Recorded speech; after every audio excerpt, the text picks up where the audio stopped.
Powered by the Inside the Birds podcast. Now, live from inside the Matt Black Kia Studios. It's Football at 4. Football at 4 is powered by the Inside the Birds podcast. And it is brought to you by Caesars Entertainment Group of Atlantic City. Come experience the ultimate sports destinations all season long at the Wild Wild West, Tropicana, and Harrah's Resort, Atlantic City. Book your game day experience today at Caesars.com. I'm Mike Gill. Andrew DiCecco has the Friday Football at 4 for you. Here, it's Eagles and Falcons. We've got you covered. Who's in and who's out? Well, we know, according to Nick Sirianni anyway, that Brandon Brooks will play. Rodney McLeod, Landon Dickerson, they are both going to miss the game. So we'll start there, Andrew. As we know, Brandon Brooks was kind of a surprise on the injury report earlier this week, but I guess it is a breath of fresh air to see that he will play for the first time since Week 17 of the 2019 season. And having Brandon Brooks and Lane Johnson and that starting offensive line together for this game, it really adds a dynamic that they missed essentially all of last season. Yeah, very much so. It's a great addition. He's a great addition to the offensive line, obviously. One of the best right guards in the league when healthy, of course, and I think that he was being held out as more of a precautionary measure, which is what it was sort of reported as, and it really came to fruition when you see that he's going to be suiting up this week. So what a welcome addition to the offensive line for the Eagles, and Jalen Hurts has to be happy he's going to have one of the best right guards in football protecting him. Yeah, overall, though, this offensive line was a mess last year. I mean, they had a couple of interesting pieces, individual players who you might be excited about if they're the only guy. Like if Nate Herbig has to play right guard and he's playing with the rest of the starters, that's fine. But if you need to have Nate Herbig, Jack Driscoll, Sue Opeta all at the same time, that's where your problems come in. So as an offense, how does that change Nick Sirianni's ability to call plays because the offensive line is healthy, as opposed to what Doug Peterson had to go through last year? Well, you're really able to open up the full playbook and get creative and really pull out all the stops, so to speak, and dive deep into everything that you sort of drawn up throughout the summer. When you have a number of backups in there, obviously it's going to be a very limited variety of plays you can really run because the quarterback is going to be sort of under siege, for lack of a better term, for much of the afternoon, and it's not really ideal. It's not really ideal situation or circumstances to really, unravel your full gamut of plays. So I think that it's going to make a big difference, and I think you're going to see a high octane offense and very innovative offense with a healthy and strong, veteran-laden offensive line. All right, Andrew, let's look at a couple of the matchups that we want to see and get some breakdowns from you, which is, one, how are they going to use number one pick Devonta Smith? I would imagine last year's first-round pick, A.J. Tyrell, and this year's number one pick for Philadelphia, Devonta Smith. We might get a chance to see those two guys go mano-a-mano in Smith's first NFL game. How do you like that matchup? Yeah, I think that's really what you're going to see. And Devonta Smith is the team's de facto number one receiver. Came into this summer as the most polished route runner and just a very refined skill set. He's so far advanced from any other receiver on the roster, even Greg Ward in many areas. So he's someone that I think is going to step up, take those reins as the top receiver. He should see A.J. Tyrell in coverage. A.J. Tyrell has a season under his belt, of course. You know, he's very high pedigree, he's a former first-round pick.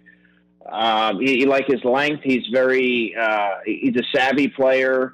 I think that Devonta Smith is going to be able to get open on, due to his precise route running. And, I think that's going to be one of the matchups to watch. I do think that he's going to be involved early in this game plan, early in the game, short to intermediate routes. And I think that could ultimately set up a bigger play as the game sort of goes on. Yeah, everybody very anticipatory towards what Devonta Smith might bring to the table. We didn't get to see a lot of him in the preseason, so this will really be his coming out party. Also, everybody wants to know, how do you see Ertz and Goddard? How do those two guys, snap counts, splits, who gets more targets? Is it more about that or just how they utilize those two guys? They're going to see more 12 personnel, one of those guys. Give us the breakdown on the Ertz-Goddard dynamic. Yeah, I've been asked a lot about that this week. I think early on, at least for the first 2-3 games, while your receiving core is so inexperienced and you're sort of easing them into the NFL, at least in the terms of Quez Watkins and Devontae Smith and Jalen Reagor to some extent, I think you're going to see a lot of the 12 personnel. And why not when you have, two top 10, potential top 10 tight ends on your roster that both present different type of matchups and stresses levels on defenses. I think when you look at Dallas Goddard, he's a more explosive player. He's going to have opportunity to really get vertical and test the secondary, which have a pair of slow-footed safeties that don't have any remarkable athleticism. I think there's going to be an opportunity there for some big play potential. Then you have Zach Ertz, who's going to work over the middle of the field. Very technically savvy route runner, knows how to get open, has a great feel for that, has good chemistry with every quarterback that he's played with. He's going to provide a security blanket there. And I think he's going to be another red zone weapon and on Sunday, much like Dallas Goddard will. So you have to really like what both players represent, as far as just a diverse skill set to the offense. And you're going to see a number of receivers rotate in and out. And but I think you're going to see a sort of a heavier 12 personnel usage, at least in the early goings. Yeah, and I guess on that, to kind of further it, Andrew, is how is the matchup for the tight ends this week with the linebackers of the Falcons? Is this a spot where Jalen Hurts, because look, safety first, right? You can go to the safety valve, the old faithful guys, Goddard and Ertz. Is this a week where those guys should be available?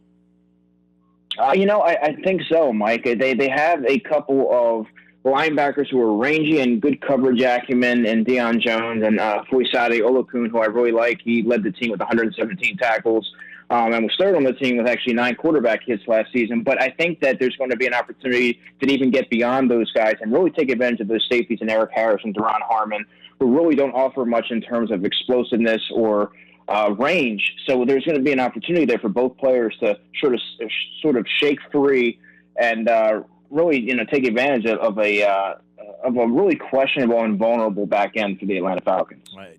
Andrew DiCecco, Football at 4 here on the Sports Bash. The Eagles and the Falcons, you can hear it this weekend on 97.3 ESPN. I'm interested to see how Watkins and Reagor also get involved in the offense as well. But obviously Smith and those tight ends are going to be a big factor. And then let's go to the running game. Miles Sanders, Kenneth Gainwell, Boston Scott. How do they factor into this one? Because we had Baldy on Wednesday, Andrew, and he said he thought the Eagles should steamroll the Falcons based on he likes their offensive line matchup that much against this Falcons offensive front. So, does Nick Sirianni lean on his run game in this one?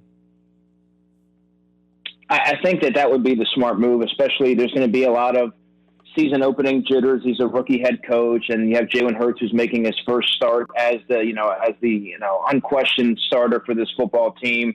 There's going to be a lot of adrenaline and a lot of just, nerves, and that's not always a bad thing. But I think to settle everyone in, you want to lean on the running game. You have a diverse stable of running backs to really utilize at your disposal. Miles Sanders is obviously going to get the primary, he's going to be the primary ball carrier and see the lion's share of the carries.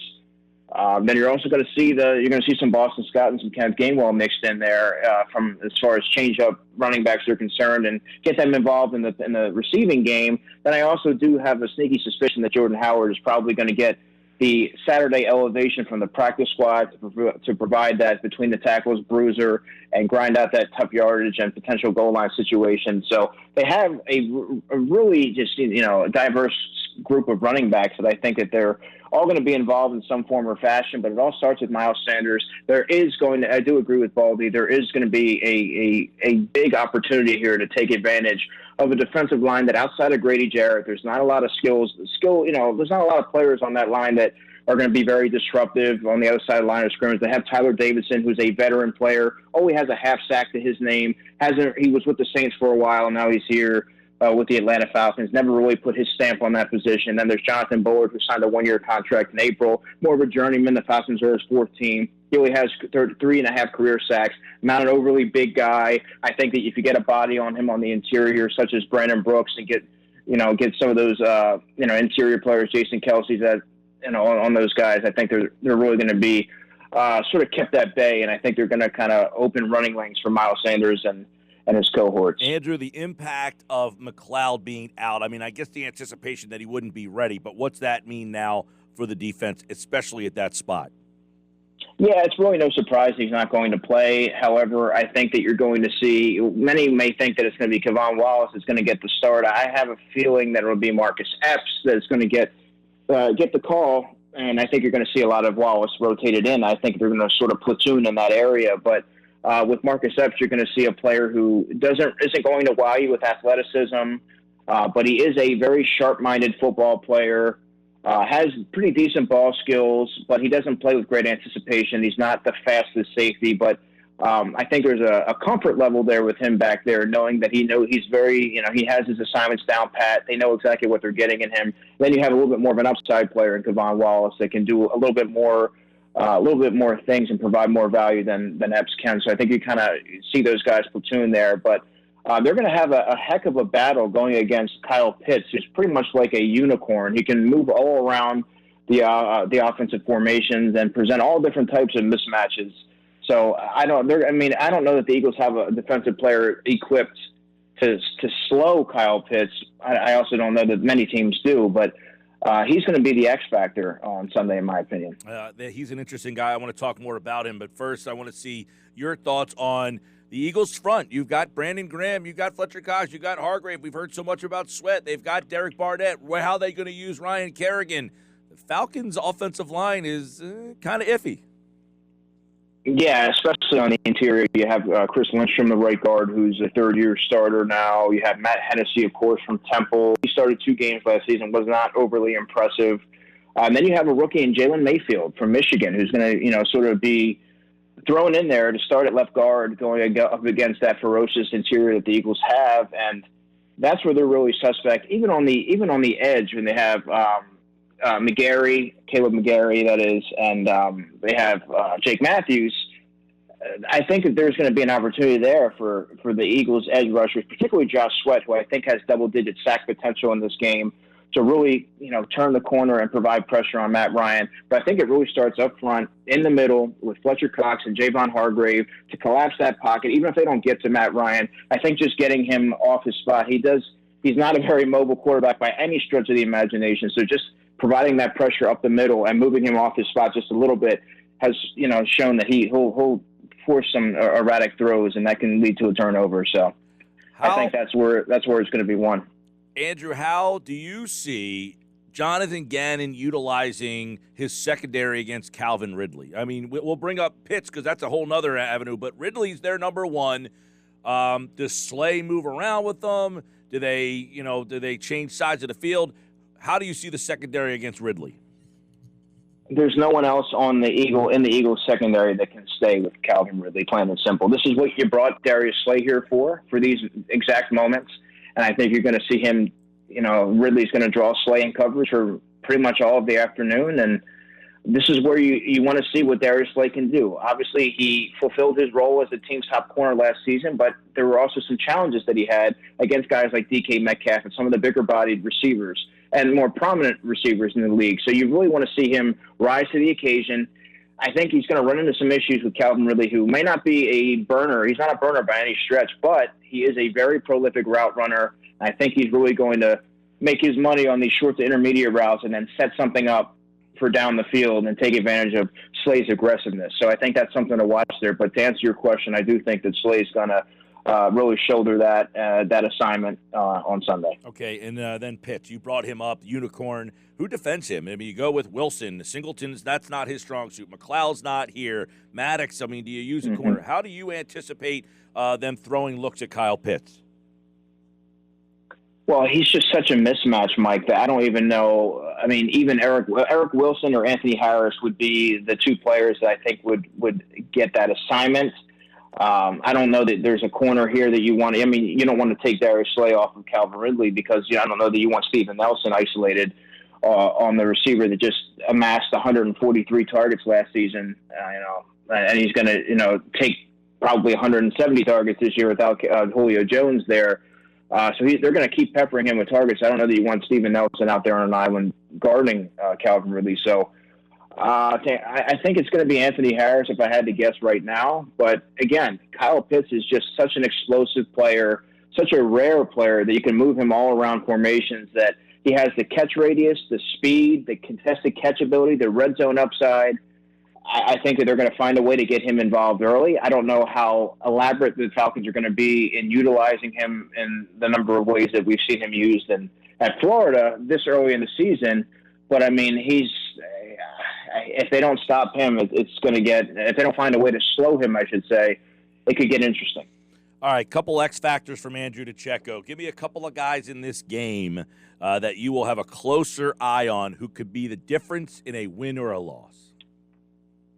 Well, Quez Watkins is the training camp standout, and I think that he could see anywhere from 25 to 30 snaps if I were guessing. You have to factor in the two tight end sets.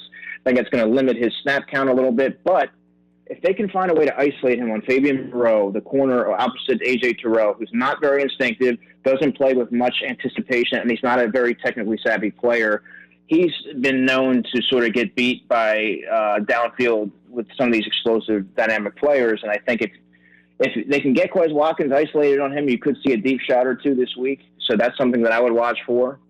And, Javon Hargrave is another X factor of mine. I think that he's going to benefit from Fletcher Cox sort of commanding double teams as he does. So I think that he's going to really be able to collapse the pocket and make life miserable for Matt Ryan early, which could force a turnover and flip the script for the entire game. All right. With that, we've got a lot of breakdowns on this game, the Eagles and the Falcons. And obviously, anticipation for this Eagles season, a little low for most people. I think last year was painful, Andrew. That was a painful season. If the team is not a successful one, it at least seems like it's going to be a more entertaining one. So, week one, this is a 4-wins Falcons team coming into this season. Can the Eagles go on the road and pick up a win against the Atlanta Falcons? Kind of give us your breakdown and how you see this game going. Well, here's the thing. The Falcons may have the home field advantage. They have the veteran and experienced quarterback, and who has a long-standing relationship with Calvin Ridley, their top receiver. So there's that familiarity there. However, the Eagles have the better roster, and they're stronger on both sides of the lines. And I think that's where the game was ultimately won. I have the Eagles winning this game 24-20. 24-20, Andrew DiCecco, Inside the Birds, and, of course, the Inside the Birds podcast. And the Inside the Birds guys will be having their new pregame show starting on Sundays at 10 o'clock. You can get the details on the Inside the Birds Twitter account. They've got a press release out on that. Andrew, of course, will be back on Tuesday to break this all down and look ahead to the Eagles and the 49ers. But you got him going off on the right foot. Eagles 24, Falcons 20 at A. DiCecco NFL. And we appreciate him, as always, on the Happy Hour Friday. Thank you, Andrew. You got it, man. Enjoy the weekend. Oh, yeah, man. The football's back. Andrew's back. We're all back. Well, Andrew's been here, and I've been the one that has been gone. And we are brought to you, of course, Football at 4, by Caesars Entertainment Group of Atlantic City. Come experience the ultimate sports destinations all season at the Wild Wild West Tropicana, Harrah's Resort, Atlantic City. Book your game day experience today at Caesars.com.